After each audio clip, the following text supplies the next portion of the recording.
everybody. This is Sylvain Henry. You're listening to Mass Action Demand. I apologize for those people who came in at 11 o'clock sharp. We had some technical difficulties, my special guest, Elana, and I. So I won't be able to contact her via Skype. I will do it by phone. It won't be as loud, but at least we won't be hearing the crackling noise in the background. Okay, so once again, I'm your host for today's show, Sylvain Henry.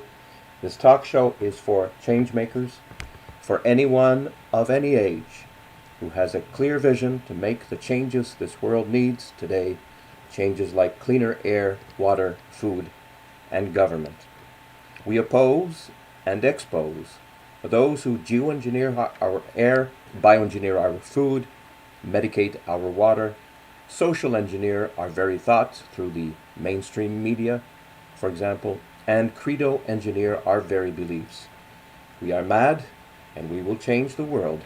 Hopefully by August 2014, prepare to share your intellectual contributions. Your show is about to begin. Okay, so I'm looking in the chat room. People can hear us, so this is great. We're starting the show, and we have 3 likes already. Thank you very much. I am about to dial Elana Freeland. Please, if you know her, I recommend that you post questions you may have to her in the chat room, and so I will ask the questions on her behalf because she's just getting used to YouTube Live. Okay, so let me see now. I'm looking for her number. This won't be long. By the way, she's the author of Chemtrails, HARP, and the Full Spectrum Dominance of Planet Earth. Elana Freeland. So let me dial her right away, and I hope the sound will be good. In the middle of the show, we'll take a break. I will test her Skype connection again. If it is better, then we'll go on Skype so it'll be louder for you all. Okay? Okay, here we go. Elana will be online in a second. And please let me know if you can hear the sound from my speakerphone. Louder. Hello? Elana, this is Sylvain from Mass Action Demand. We're on air right now. Are you ready for us? Yes. Okay, great. I introduced you a little bit on the show, and reminded the audience, I should say, that you are the author of Chemtrails, HARP, and the Full Spectrum Dominance of Planet Earth, and we're grateful to have you here. And what we'll be doing is we'll be starting the show using, I put you on speakerphone on my smartphone, and we'll take a break later. If Skype is better, has improved, then we will continue in Skype. If not, we will continue using this method. But people can hear you anyways. It's just a little bit more muted, but they can hear you well. So, All right. please introduce yourself and tell us about the book and why you wrote it. Go ahead, please. I wrote Chemtrails, HARP, and the Full Spectrum Dominance of Planet Earth because my publisher, I had done some work for him before. That's Adam Harpry of Feral House Books. He approached me and asked me if I thought I could write a book on chemtrails. And he knew that I had researched it for a decade or more, along with many other things that I was exploring in what Dr. Peter Dale Scott calls deep politics. And I was very interested in the American underbelly. I think it goes all the way back, in a way, to everyone has a life experience which shifted the consciousness. And I think mine probably occurred when I was 16, I was 16. I met President Kennedy in Washington. I was sent by about 800 girls elected to represent my state at Girls Nation. And I think it was Kennedy in the Rose Garden I think Bill Clinton was there in Boys Nation at the same time. We were probably all in the Rose Garden, but I certainly didn't know him. And then I went home. I was a bit of a celebrity for a short while, and then 4 months later, Kennedy was dead. And I then was asked by various civic groups that had paid for my trip to Washington, D.C., to come and address people, tell them about my day with Kennedy. So learning to speak and feeling the tremendous pathos in America at that time of the weeping, sobbing people was a tremendous political eye-opener. I guess I had been in my, I was just a kid. I was asleep, dreaming of my own personal dreams. And so from the very beginning of my advent into adulthood, I had a political consciousness and pursued it in college, and then the 60s happened, which were incredibly political. I think a lot of people think it was about sex, drugs, and rock and roll, and it really wasn't. It was very, very political. And many conversations deep into the night, and I was present at some of the radical happenings in California. So, in other words, I've always had the political view that we're responsible for democracy and that it was slipping away. So when Adam approached me about the chemtrails book, I didn't know at that point that HAARP and chemtrails were connected. I had done research on HAARP, and what had happened with that, it's kind of an interesting anecdote. In 1996, I was, in the fall, I was reading Nick Begich and Gene Manning's book, Angels Don't Play This Harp, which was really the first book that came out on the topic. And I had taken it to a substitute teaching job with me and was reading it at the faculty lunch table when two other male teachers sat down and asked me what I was reading. And sitting to my left was a woman also who, to my knowledge, never raised her face, but just sort of went deeper and deeper into her sandwich. And they asked me, and I told them the little bit I knew, and we were talking about it, and they were looking at the book and copying down the information to go and get it themselves. And then the next day, I had a military helicopter hovering over my house for about 5 minutes.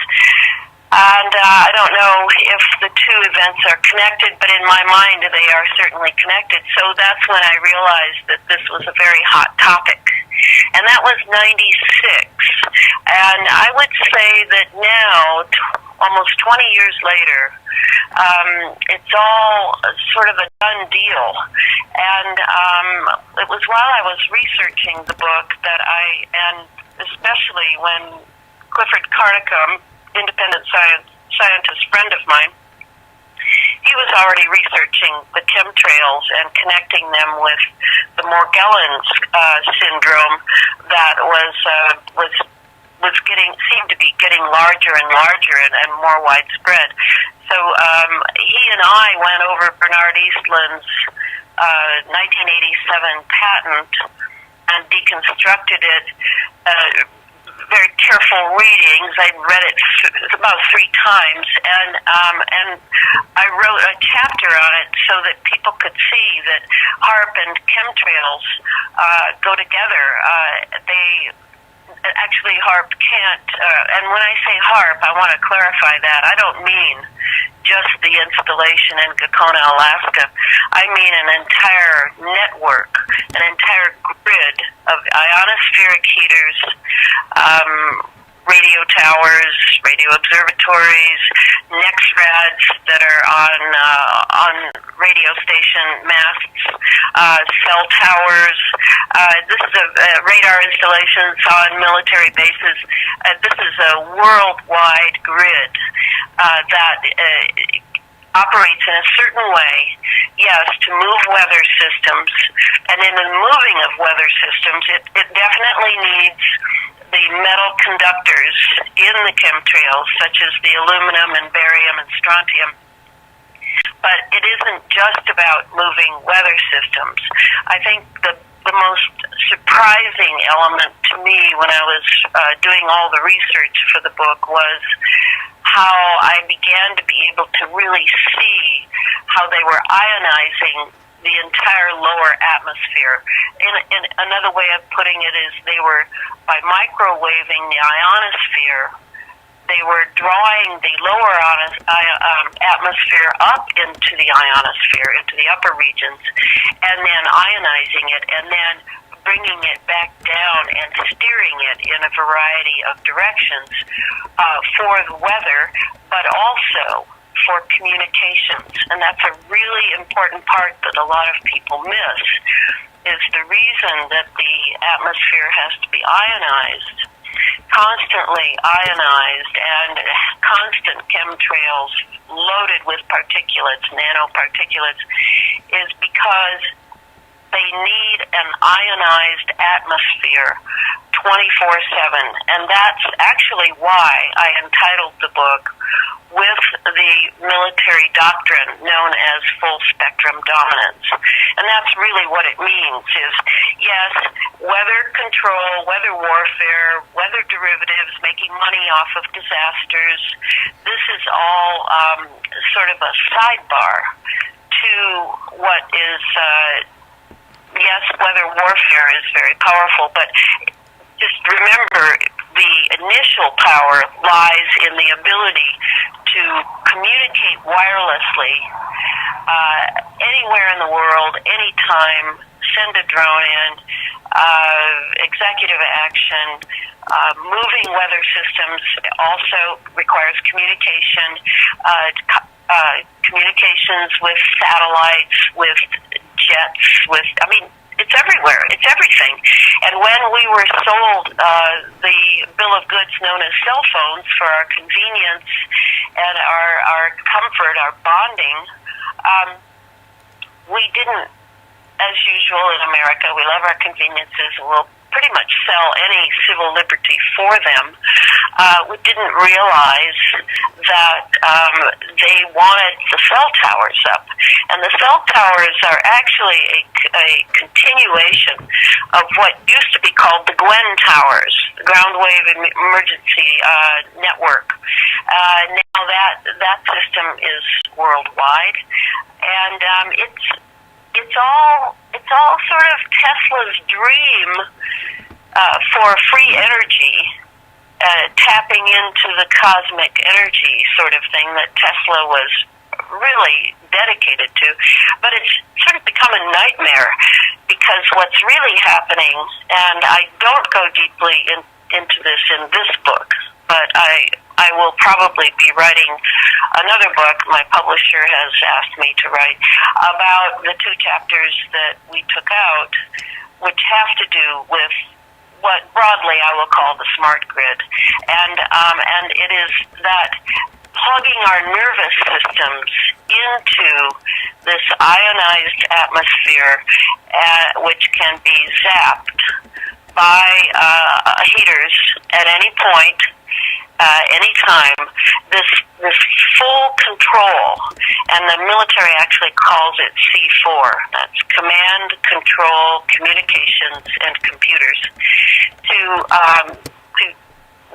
basically make a battle space of all of life, all of the planet, and all of civilian life.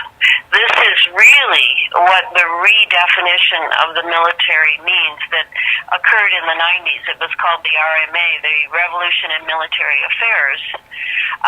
It wanted to expand the battle space into psychology, anthropology, civilian life, every level of culture. And, this makes the Cold War look tame because they actually call it OOTW, Operations Other Than War. I love how the military just has so many acronyms. It's unbelievable. But what was also surprising when I was writing the book is that so many of the military's documents on these changes, this RMA into the future, was in open source. It was all there. I didn't really have to put too many things together with my mind, but of course that's how I see the control over information in a communist country was very different.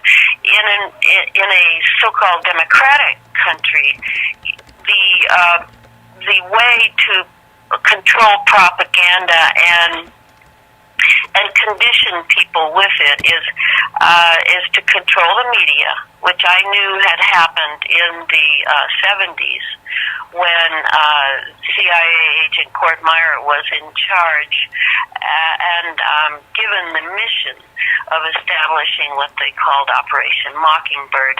And Operation Mockingbird was about infiltrating all the major news sources with agents who had been specially trained in psychological operations. And so, when you have a democracy, so-called, to control the media is everything. Noam Chomsky did that fabulous book and film, Manufacturing Consent. I've shown it to many young people when I was a teacher. And I think we have to realize that in this country, at least, and in Canada, I know it's true too, in the West in general, the control of propaganda is how you run a nation. And what I found is that all this information is there. It's on the internet, but you have to have that discernment to know a lie from the truth, disinformation from misinformation. You have to realize that your mind is going to be called upon to put the small pieces together, sort of like ISIS when she was searching for Osiris. His body had been scattered in 14 different pieces all over the Nile Delta. It's sort of like that now, and that's sort of the job I did in order to write the book, is I sort of went and looked at all these little teeny-weeny pieces of information and people's hearsay and conjectures and the military documents, and started putting the pieces together. And I think that's the strength of the book, is that to me it's not shocking. To some people who are very new at chemtrails and HARP, and I meet people all the time who haven't a clue what I'm talking about when I mention the acronym HARP. So it will answer a lot of their questions. But for me, it's a meat and potatoes book. It's the basics.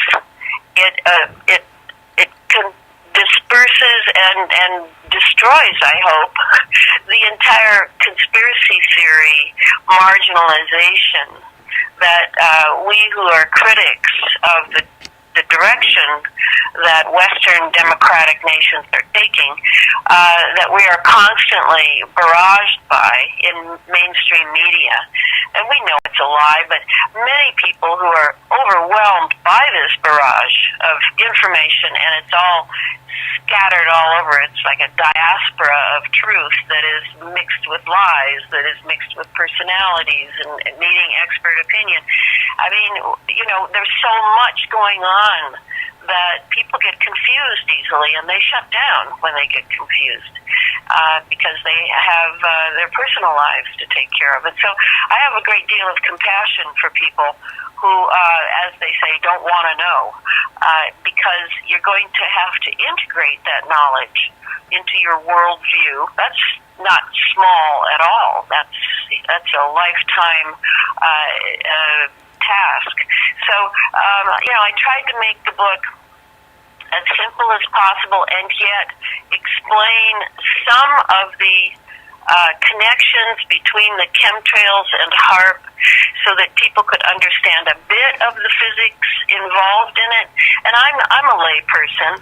I'm not a physicist. I'm not a plasma physicist, an atmospheric physicist.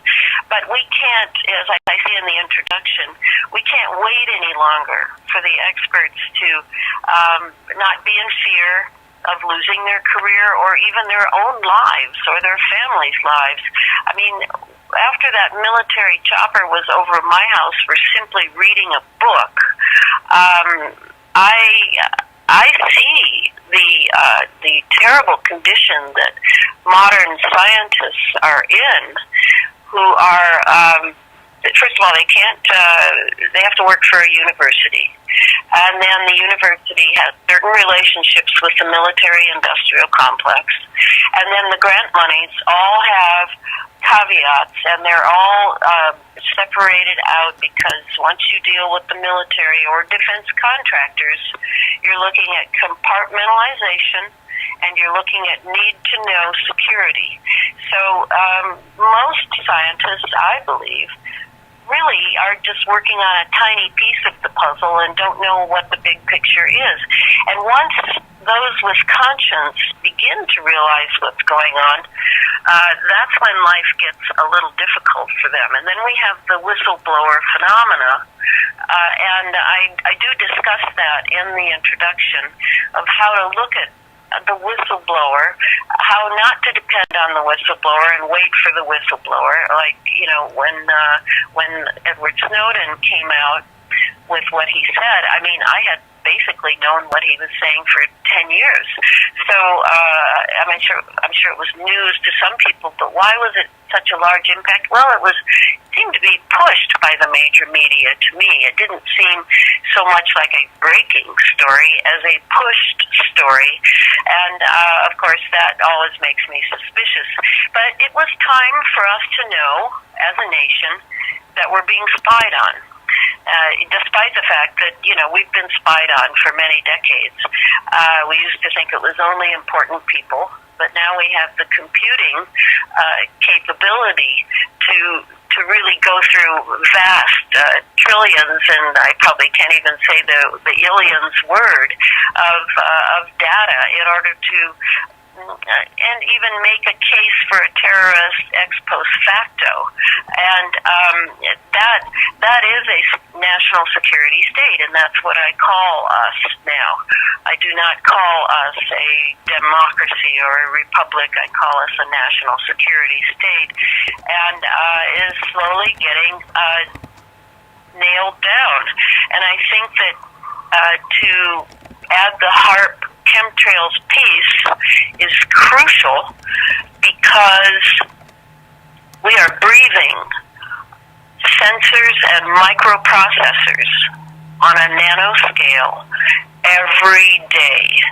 And I know that chemtrails are over NATO countries. I am less certain what the policy is in non-NATO countries. And so I concentrated on NATO countries in the book and looking at Europe and looking at the United States and Canada. So if we don't add this piece and make it conscious, then we really don't understand the matrix that is being constructed around us and in our bodies for C4, for full control and for full ability to communicate remotely. And that may sound bizarre, that anyone would want to communicate remotely with the insides of our bodies and brains, I might add. But once you see how cleverly the distribution system, the delivery system is via chemtrails, and you're watching these feathery clouds and this feathering coming down, what is that? I mean, everybody should be noticing that what is up there is coming down, and we are breathing it, and our soil is breathing it, our trees, our animals.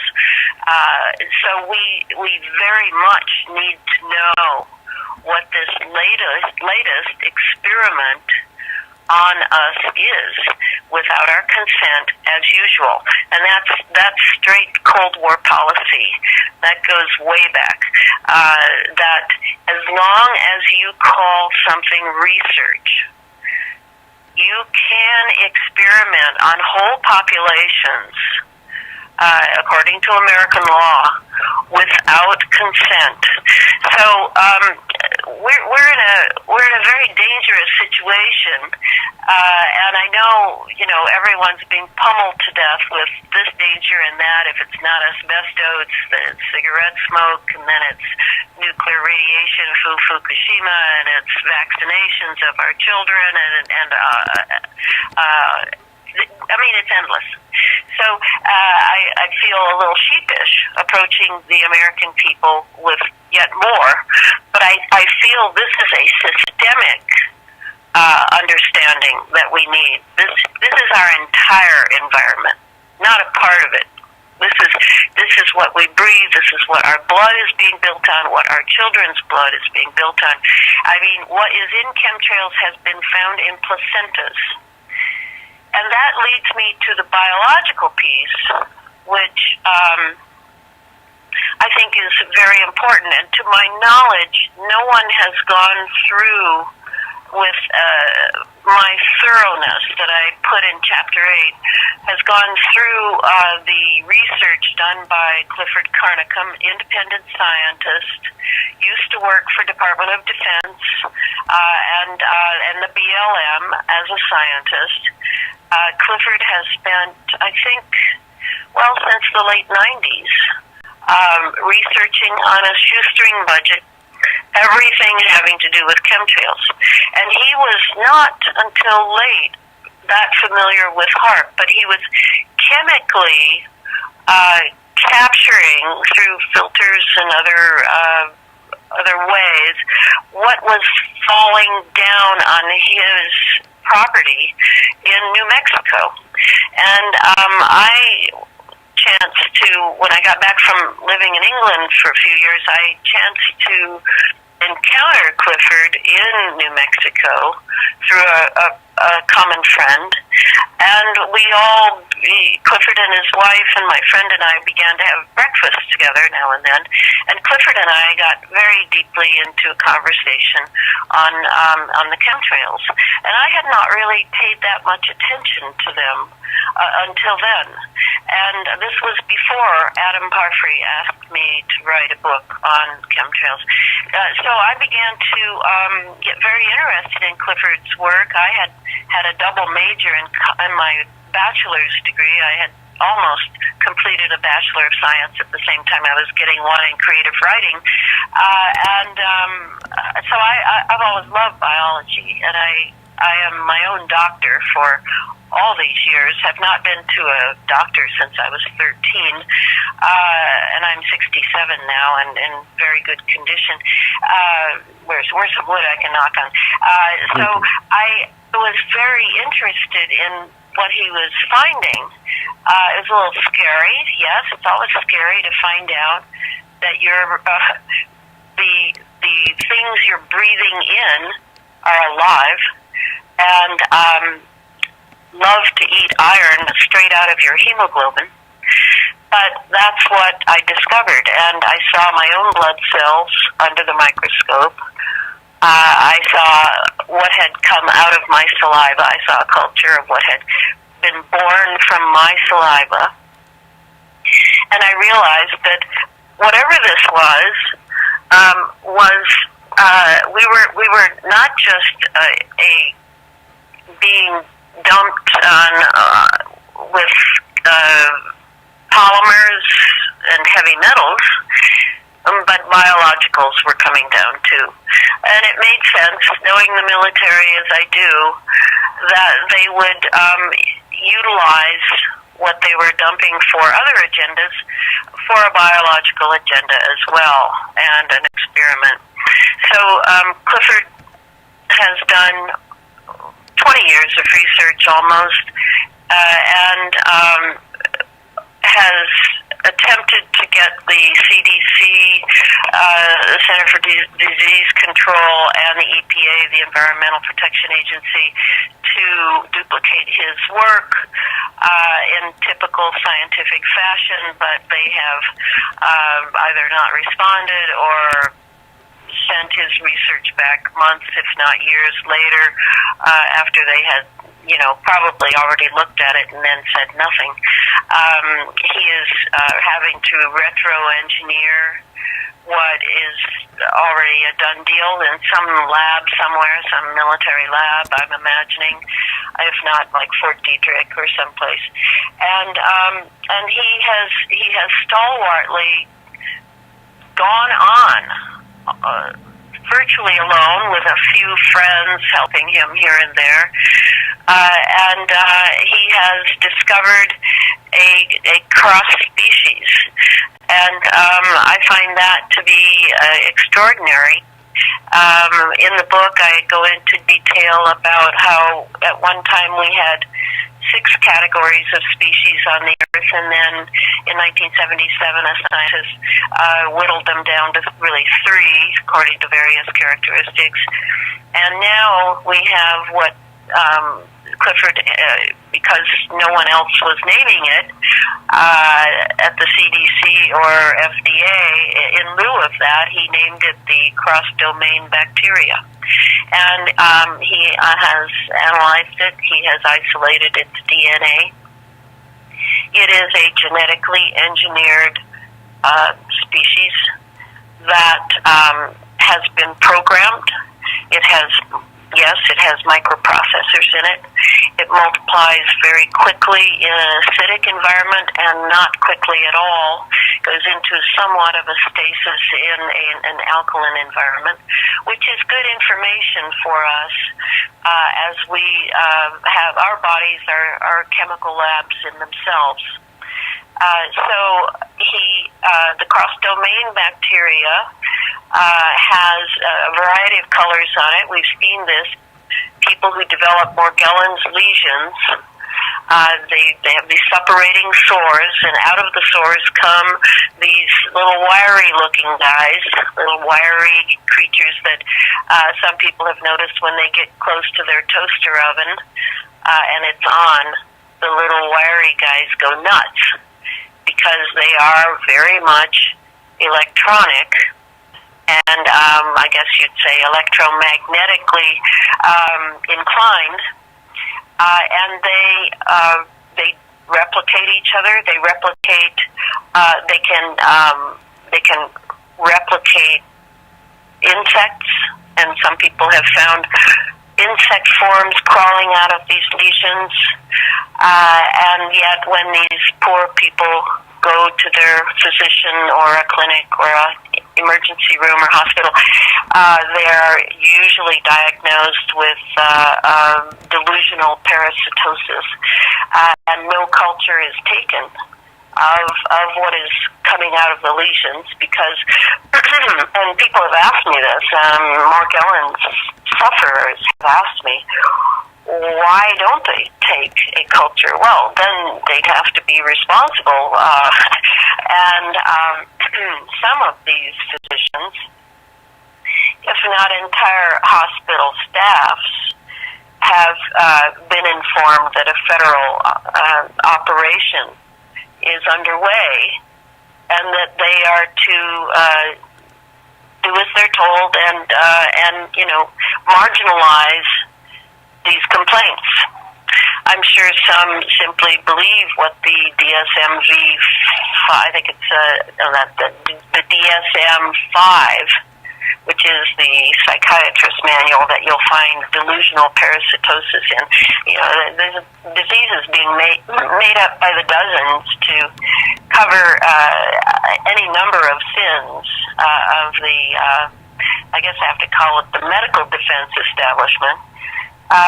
So the thing that Clifford came to was up until his work, and I don't know how many people know this, people have thought of the Morgellons syndrome they don't want to call it a disease yet because hardly anyone admits that there is such a thing. This Morgellons syndrome is a skin disease. No, says Clifford Carnicum, it is a blood-borne pathogen condition. And what needs to be studied is not the skin, but the blood. And I admit that it was pretty shocking to me, but maybe no more shocking than years and years ago when I somehow ate some salmon that had not been fully cooked, and I developed a tapeworm and realized, oh my God, I'm living in a body that is a host for other creatures. It was a complete revelation to me at 21. Well, now I know, we have flora and fauna, little tiny guys in our intestinal tract that very much help us with assimilation and developing feces, etc., and cleaning our organs. They're our friends. We sometimes have parasites, like the one I just told you about, and then we get into bed and there are a billion mites that we can't see. So in a way, it's not any new news, but it's still something to look under a microscope and see this little critter created genetically in a laboratory somewhere, burying its head in your erythrocytes and munching up your iron, which you need to be healthy and have a good immune system. So I very much realized how crucial this new move, this latest move of using humanity as a guinea pig is.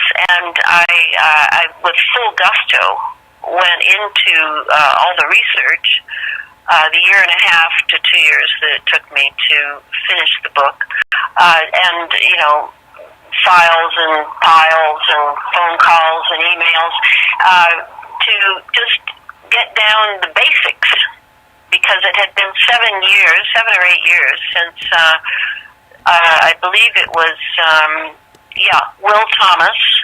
His book Chemtrails Confirmed had been out about 7 or 8 years before this one, and also Jerry Smith, his book Weather Warfare, in which he looks at HAARP. So it was time that we had something, and I was a little embarrassed by the 600 footnotes that are in the book, but better to slay the dragon of conspiracy theory, slay it well so it doesn't raise its head. And yet also my hope was that all of those connotations would, or denotations would give people, they could begin and go further than I went on all that. And my hope was that scientists themselves might stumble across this book and develop the courage to speak out for the people rather than working for the corporations and the military-industrial complex and protecting their careers. Though I realize it's extraordinarily dangerous for them.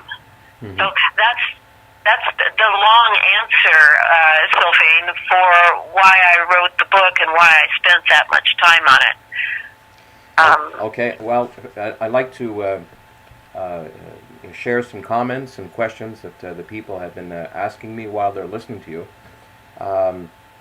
First of all, one person is saying, this is such a meaty interview. You're providing us so much content in a short period of time that a lot of people will have to listen to the recorded version of this interview as soon as we're off the air. And that's a good thing. That's a very good thing. And more people will become familiar with what you are doing, you have done, and also the work of Clifford Carnicum, with whom you work with sometimes. So this is good. Another person commented, Wow, yesterday, Sylvain, you had an interview with a 16-year-old, and today with a 67-year-old. That's really full spectrum. And so my response to that is I'm doing it because people like Elana have put in like decades of research, which a 16-year-old does not have, and sharing this with us. And the 16-year-old, what does he have? Is that if they're at all interested in these critical issues for humanity, it shows that if we fail, the people my age, around 60, at least the next generation will carry the torch. And so that's my comment about that. Um, Let me see now. Clifford. Um, does Clifford have a website? Many people are asking me about him. They want to see what he's written, if he has a blog site, if he has a YouTube channel, if there's any way we can contact him. Clifford has, I highly recommend, and his website, carnicominstitute.org. And it's important to remember it's carnicominstitute.org, not com, because there's a disinformation site that has taken the name of carnicominstitute.com. Very bold of them, I might say, but make sure you're going to the right one. At carnicominstitute.org, you can follow all of the research he has done, going all the way back to the 90s. He has documented everything. I mean, I've known scientists personally, and then in school when I was studying science, my teachers, and I would say that Clifford Carnicom is one of the most integritous scientists I have ever known, which is one reason he's no longer working for the DOD or the BLM, but he has documented everything to the nth degree. And if the nth degree is too much for readers, I highly recommend that you go and read Chapter 8, where I basically I've gone through all of his research and filtered it to something that has a bit of a flow, and you can follow the progress a little easier. And I had Clifford go over the entire chapter to make sure that I had done his research justice. Oh, that's great. And then as far as videos, though, Sylvain, he has also done, what is the name of his video? Wait, I have it right here somewhere. Yes, he has done, just look up Carnicom YouTubes, and he has done films, and he has done short videos, and he initially was one of the few people connecting the biological to the chemtrails. But now there's Hildegard Staninger. Dr. Hildegard Staninger is one to read. I mentioned her in the book, but because Clifford's research was so thorough, I stuck with him. There are other people who, there's Mike Castle. Mike Castle has also done work on the chemtrails biological connection. There's another person whose name is escaping me right now. Sophia Smallstorm gave an excellent presentation at the chemtrails conference I went to 2 years ago down in Los Angeles. Unfortunately, John White was not able to follow through with other conferences because he simply did not make his expenses for that conference. I'm really sad about that. But it was a wonderful conference. I met Dane Wigington, all the guys were there, Scott Stevens, all of these people who are all studying on their own, and now and then come together. And then I know people know about what in the world are they spraying, why in the world are they spraying. These are full-length films that are available free on the internet now, I hear, Mike Murphy's films. right? A person has asked me for your contact information if you have a website. Well, I'm embarrassed to say I have a blog site that I want to get going. It is up, Okay. but there's all gobbledygook on there because I also ghostwrite for a living. So I'm writing a whistleblower's book now on the medical industry. And so, I'm a little overwhelmed by the attention being paid to me by the Chemtrails Harp book, happily overwhelmed. At the same time, I'm not able to get to my blog site and do it justice yet, but I will. I always do what I say I will. And then there's a Chemtrails Harp, and the book has its own Facebook page, and I am putting things up that I find interesting with little comments every day on that, and it is called the same title of the book. Okay. Did you want to share the link to your Did you want to share the link to your blog now, or did you want to wait? Oh, no, I can do that. And if you write me there or you write to my Facebook page, Yeah. it'll come up on my desktop, and I will respond to you. My Facebook page is under Elana Freeland, and then my blog site is called www.thefreeland.me. M-E. Okay. The Freeland dot me. Okay, I put that in the description of today's audio show because people are asking me to because they said they will have to listen to this show again because there's so much meat in it, and they want to know how to contact you if they have suggestions and some contacts to connect you with. So that'd be great. Okay, so let me see now. Your website. Let me see if I can find it here. Okay. Yeah, I have found it here, and I'm going to share it with people here. I'm going to put that in the same place as well in the description of today's audio, and for people to subscribe to. Okay, just a minute here. Almost done. Okay. Okay, click save, and that is done. Great.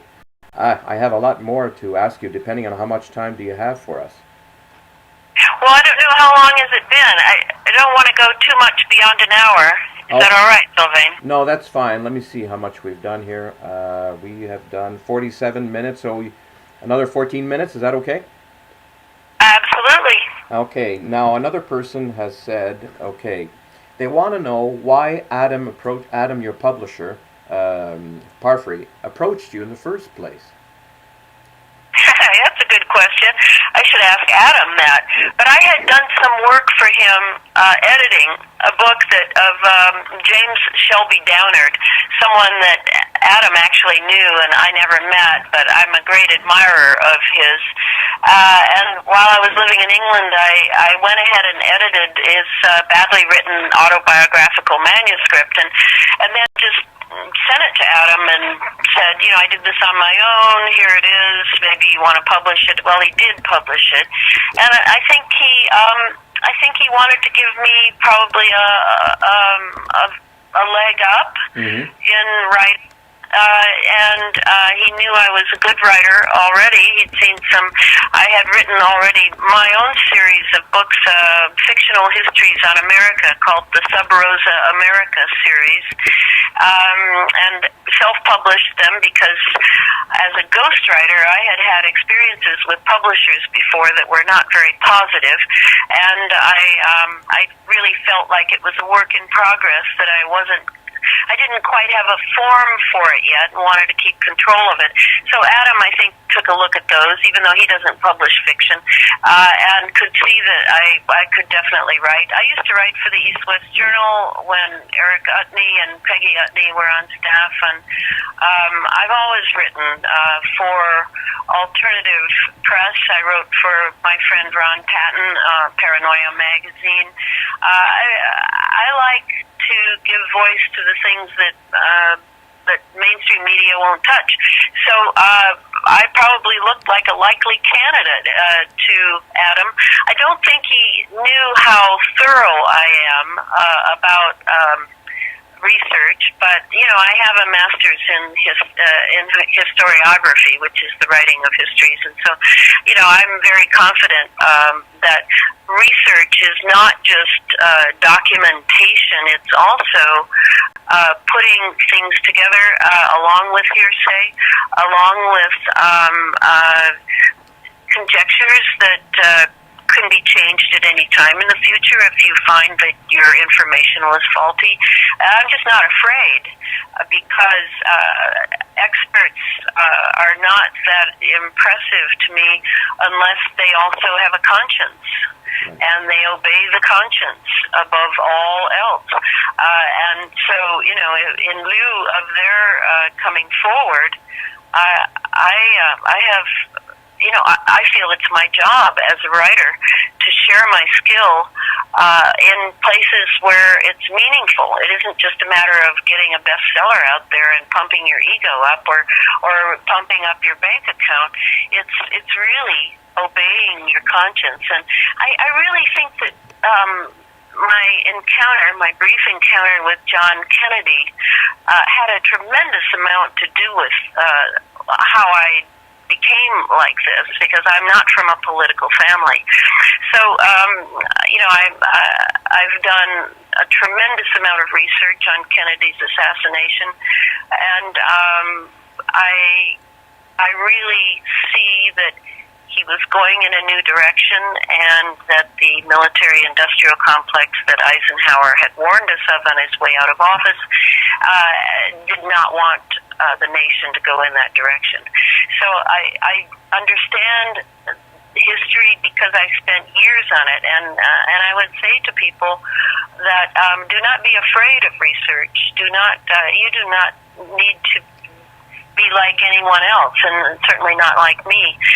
It's a matter of when I finished the book, Sylvain, I was blown away by the quality of research that people were doing on their own. And the only thing we need is we need discernment. So if I could give a brief example, which I was actually just responding to someone this morning by email about, and it's fresh on my mind. There is a YouTube site called Suspicious Observers, and it's very, very polished, and lots of excellent graphics and good information on solar flares and sunspots and Earth changes, etc. I was looking at Suspicious Observers while I was writing the book, and I would check it every week or so. And at the same time, I was checking another site called Dutch Sense, DUTCHSINSE, also a YouTube, exploring HARP. And at that time, the HARP had a site that you could go to see if it was active, how active it was, where it was active, etc. So between these two, I was expanding my horizons, understanding visually some of the concepts I was reading, and yet it always bothered me how Suspicious Observers never really mentioned HARP. And everything was basically, he'd talk about the magnetosphere, about the ionosphere, about solar flares, about this, but never talking about how these ionospheric heaters might be affecting the ionosphere and magnetosphere, which are really seriously overlapping. So, it was just a sort of niggling doubt in my mind. And then a flame war developed between Dutch Sense and Suspicious Observer. So I read both of them, and I looked at their YouTube declarations about the other, and I realized I was looking at something that was important to my developing discernment, so I paid close attention, and I see now I've made my own decision, and I'm not going to give I'm not going to give your listeners my decision, because we all need to make those discernments. And I was able to see through into what the agenda of each of these people was. And in one case it was a positive agenda, and the other was not so positive. So we need to do that. And we need to have the courage that we can do it. And if you find someone that you can trust, like, there are people on the web that I've looked at their stuff, and I don't go searching, by the way. I'm sent, just about everything I respond to, I'm sent by either friends or contacts in Europe, like Wayne Hall in Greece, or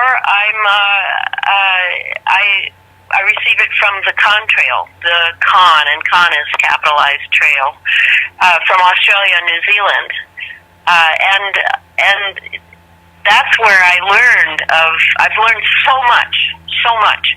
There's photographs up on the Contrail of what Down Under is experiencing with the chemtrails, and it's completely different from what we're getting up here. They're getting barraged. I mean, we're talking heavy, dark cloud skies in the summer, even. Wow. So, to the listeners, have confidence, do your own research, share your research, find people you trust, and share your research with them, and get their opinion. If people need my opinion, just send me on Facebook. It'll come to my email.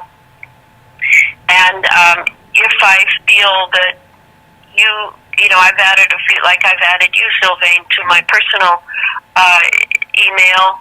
If I feel you have something to offer me in this topic, then we will dialogue.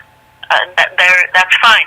Just remember, everybody, I'm a working writer, heavy on the working for money writer, and I need to keep doing that. So I'm a real disciplinarian over my writing time, and the Chemtrails book has sort of taken me for a ride for a while. I will be doing a book tour. Oh, you don't know about that, Sylvain. I'll be doing a book tour down in Southwest and California and Oregon in September. Okay. It'll be a 3-week trip. Do you know your itinerary yet? Not yet. No, the little teeny-weeny committees are working on my life for those 3 weeks, and I'll put it up on the Chemtrails Facebook page, the book's Facebook page. Okay, great. I'm anxious to share that information with the people I know.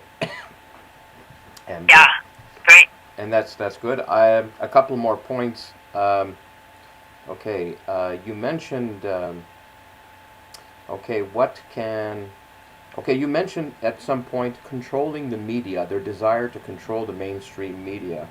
Well, what we're trying to do, my group, members of my group, and my alliance as well too, the Coalition of Broadcasting Changemakers, is we're trying to control the media ourselves, but for truth, okay? And we're doing this in different ways. The first way is that each member of the coalition has his or her own anti-chemtrail, anti-HARP, anti-geoengineering group, and several of them are in the thousands and thousands. Together we may have between 200 and 300,000 people who are on the same page as us, when it comes to this, which is good. And the other thing is that we broadcast live in our own channels, and we share the links to these events or these radiothons on a monthly basis. For instance, there's Martin Beard in the UK, there's Tiago Lopez in Portugal, and but the main thing I want to say is I'm happy that we started this radiothon idea, because even though it's not this is not a professional show. I'm talking to you and recording. We're broadcasting out of my living room today. Tomorrow it'll be the kitchen, and maybe after that, who knows. But the last show had 15,000 minutes listened to by people. They listened to, because I have access to YouTube analytics statistics.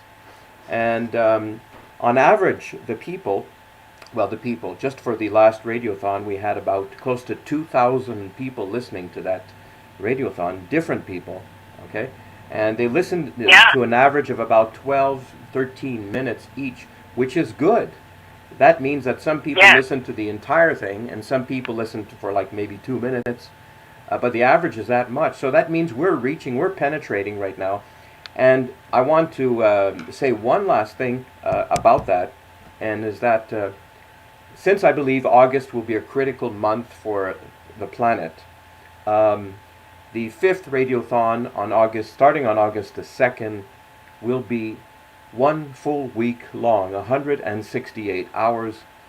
And one of the reasons for pre-recording, well, actually we're live now, but in 5 minutes from now it'll be off the air, it'll be recorded, is I will take this segment, and if I need to take a break, I'll play your interview over again to make sure you will have an incredible audience size come the first week of August. So I have done this with several other people who are subject matter experts like you, and so this is a very, very, it's more than a filler. This is very, very meaty interviews that people will want to listen to. And so I'm expecting a big turnout on that. The other thing I want to mention is that we did have a breakthrough about 3 weeks ago. One of our members in Mass Action Demand received a response from our Minister of the Environment here in Canada, explaining finally, because we had sent her so many emails and so many letters and registered letter and so on, that we got to her, we reached her, and she finally admits in that letter, and we have a scanned copy of it, and it's signed, that Canada is undergoing a climate control experiment using geoengineering imposed by the United Nations. We have this on paper. Okay, so wow, this is huge. Okay, and I don't think she expects that her letter will go public, but I'm sorry, Minister, but it has put me in jail for it. Okay, you're experimenting with us on order of the United Nations, and you're not telling us more details about this. Just because you label this as an experiment, you're allowed to do it on the entire population without consulting us, just as is the case in the United States, maybe in all NATO countries, I don't know. But this is a significant breakthrough. And many, many people, in fact, most of the members of my group, say that what is happening is illegal, it's criminal, and it's evil. And so we should be in a state of self-defense, but I recommend highly, it's always been our spirit to do so in a non-violent way. We have to use our minds, and the way we go about it in my group is that we try to unite the subject matter experts and the people, and we try to focus and stay on common ground and forget the secondary and tertiary differences we may have together. So together we're a train that's like 15 kilometers long, and you can't stop that, So yes, and go ahead. It's wonderful, and it's wonderful the work you put into it, Sylvain. I mean, it is that kind of an opportunity. People may feel that this is a very scary time, and it is. There are scary things.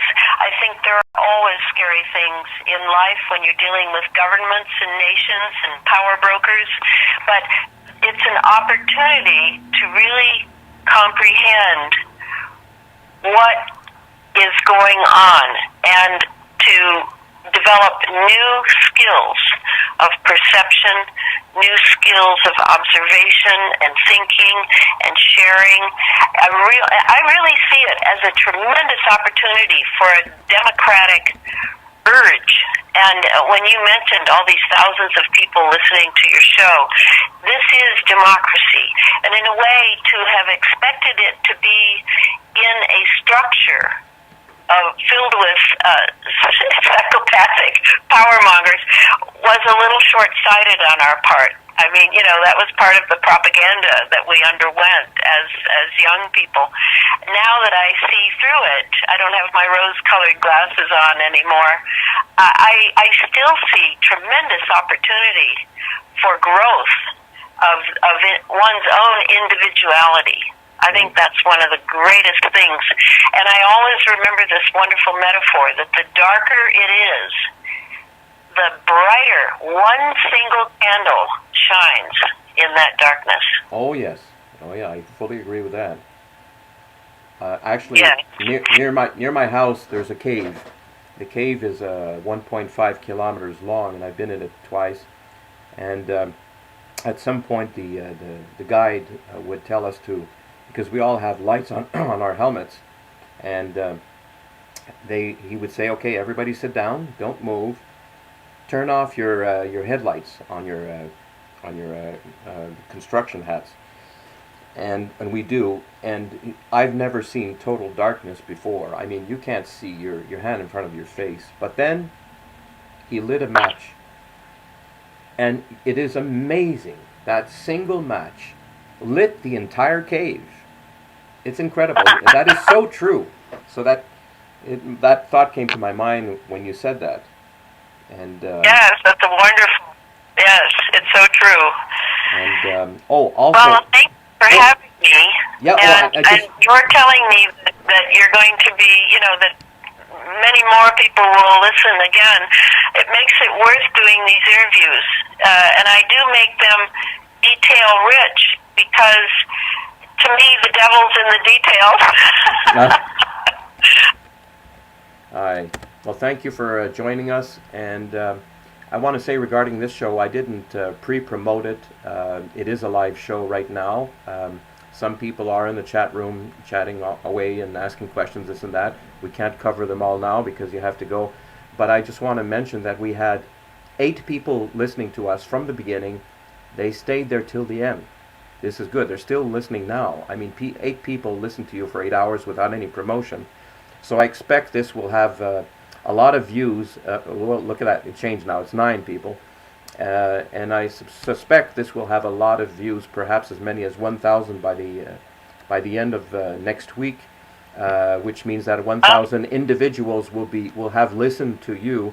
So I want to make sure I have your contact information. You shared that with us. That's thefreeland.me, right? And also your Facebook page, which is facebook.com/Elana.Freeland. And Clifford Carnicom's webpage is carnicominstitute.org. Okay, not .com. That's the wrong site. It's .org. Right. And I highly recommend you follow these 2 people very, very closely. They have answers. They see the whole picture. They believe there's a lot we can do. And so thank you very much for being with us. Thanks, Sylvain. Okay. Bye. Bye for now. Okay, so that was Elana. I just closed the call. Oh my God, my smartphone is really hot now. Oof, I can barely touch it here. Okay. Okay, so, okay, what did I want to say? I want to thank you for listening to this audio show. I'll see if I can address any of the comments and questions right now. I want to say, oh yes, somebody's asking me, why involve teenagers?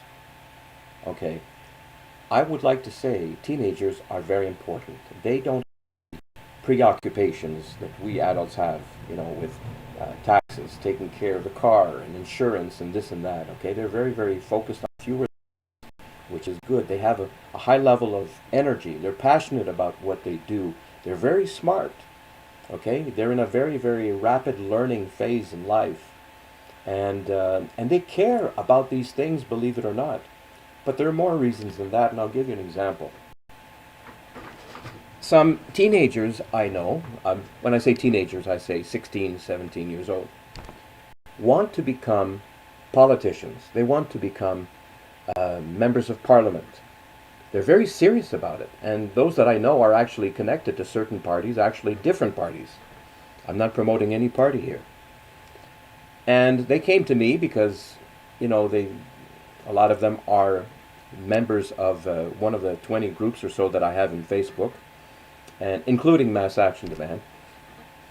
And these local friends of my friends, that's how I know, friends of my son, that's how I know them. My son is a teenager, he's 16. They asked me, they said, Sylvain, we're interested in what you're talking about. We don't know how to bring that into a political party that already has a certain platform that's very fixed and predetermined. However, we're willing to try, and we're willing to become members of parliament soon. Do you have any recommendations on how we can become elected when we turn 18? Okay? So I said that you're approaching me at the very, very best time possible in your lifetime, because I'm connected already to a lot of people, including politicians. I already know a lot of people.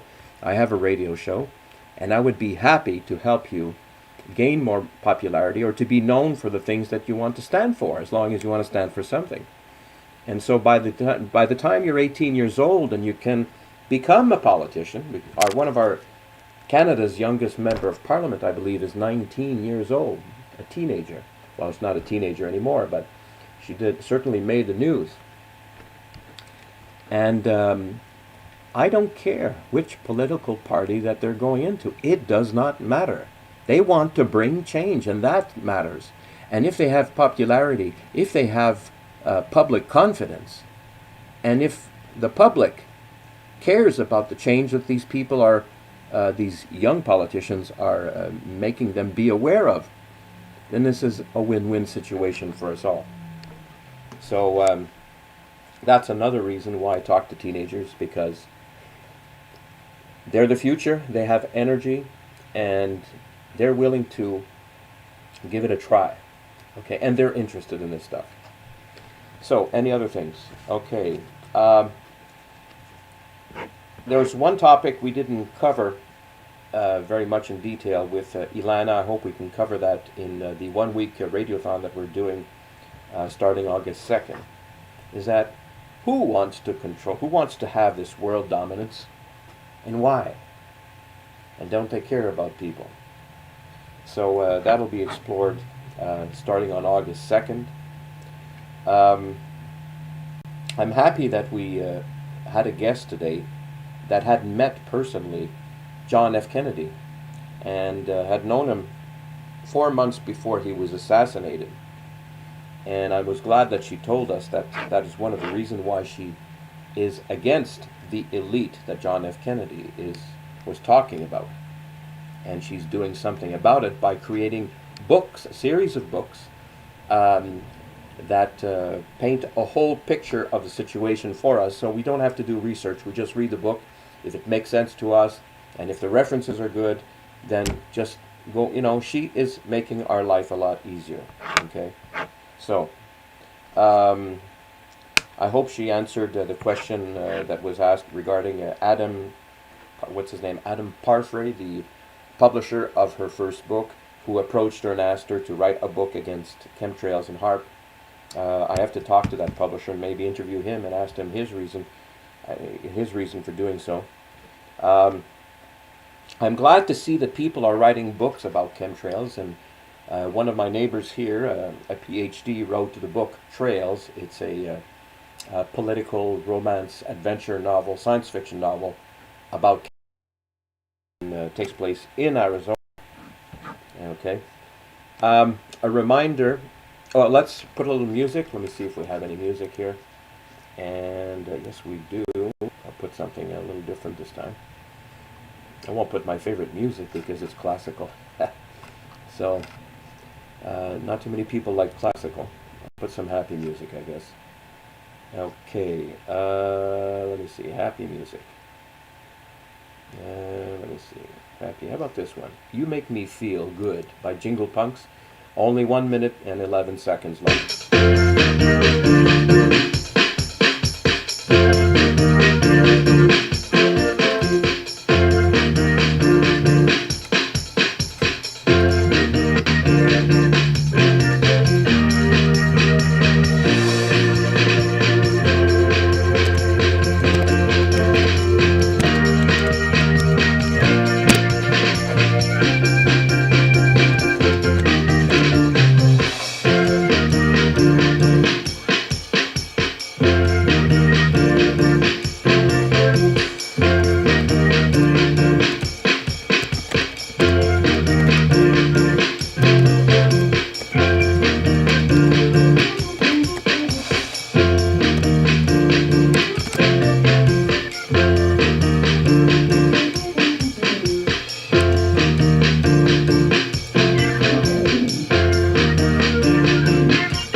Okay, welcome back, and a couple of finishing notes.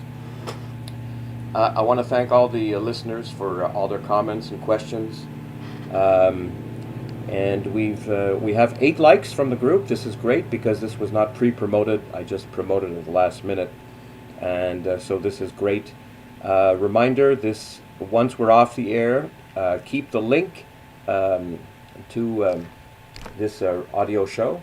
Share it with friends, and I will use this segment, this part of the interview with Elana Freeland, in the 1 week radiothon that we're doing starting August the 2nd. I would appreciate any assistance from other change makers around the world, or broadcasting change makers, or new ones from any age, to help provide me with segments, interviews that we can insert in the show, pre-recorded interviews, so that when I need a break during that 1 week radiothon, non-stop, 168 hours, that I'll be able to put some interviews that are very meaty, and we know that they are interesting and full of likes already. So Mr. Stone liked the show. Thank you, Mr. Stone. Del Boy, he likes it as well too. And Reziak said, never any dislikes. Well, we've had several radiothons, but we have 1 dislike. I believe I know who it's from, but I won't say. You're probably listening right now. That's okay. Thank you for being a faithful audience, and with all the technical difficulties we've had in the past, I'm happy to still have your attention for now. Now, okay, so remember, we have a date again, August the 2nd. Help me promote that event, and let me see if I can have a link to that. Let me see. Yes, I have a link to the event. I will share it in the description here. Okay, just a second, please, while I do that. Okay, and okay, oops. Okay, and I just shared that link in the description of today's audio show. And okay, what else do I have to say? Oh yes, very important. In half an hour I'm leaving my apartment and I'm heading for the Parliament, where I'll be meeting with some imams of the Muslim faith and some rabbis coming from Montreal and Toronto and Ottawa. We will be protesting the overly aggressive punishment that Israel is imposing on those who offended them. Both sides are terrorists to each other. This war must stop. But Israel must defend itself like Palestine must defend itself. But this is not a defense, this is more of a punishment. The videos can testify to that. So this is the second time I protest on the Hill here, the Capitol Hill, with the rabbis, and these rabbis are for a free Palestine, for Palestine to become a nation. Okay, right now they're not a nation; they're a prison. They're stuck in there. Killing them is like shooting fish in a barrel. Even though both sides are guilty they both have blood on their hands. Palestine must be free. Israel may be winning the war, but it's losing the moral authority it once had in the world by behaving in such a barbaric fashion. Okay, and I love the people of Israel, and I have hundreds of friends. I have more friends in Israel than I do in Palestine, but this is horrible what is happening. This must stop. There must be a ceasefire. The United Nations seems pretty useless at the moment. The United Nations was created to stop and prevent this sort of thing, and it's not doing it. So what is it doing exactly? I don't know. So we don't need the United Nations. So if it doesn't do something, if there's no action from their part, they should be no longer funded by taxpayers. And so we have here some new people. Stolo, Nation Warrior. Nice to see some fellow warriors here. Um, okay, unless anybody has any comments in the chat room, I'm going to be ending today's show and getting ready for a final interview before I head for the Parliament. And it seems that I have no other comments, so thank you very much, everybody. Please share the link to the show either in Twitter and Facebook or Google Plus, and we'll be seeing you in the in the next interview, which may be very, very shortly. So thank you very much, and bye for now. And I'm going to be logging off. Let me see here. How do I do that again? Okay, so many buttons on this YouTube Live. Okay, I'll be shutting down in a second.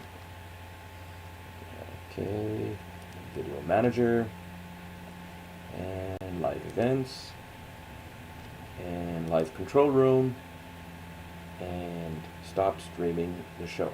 Okay, bye everybody, thank you very much.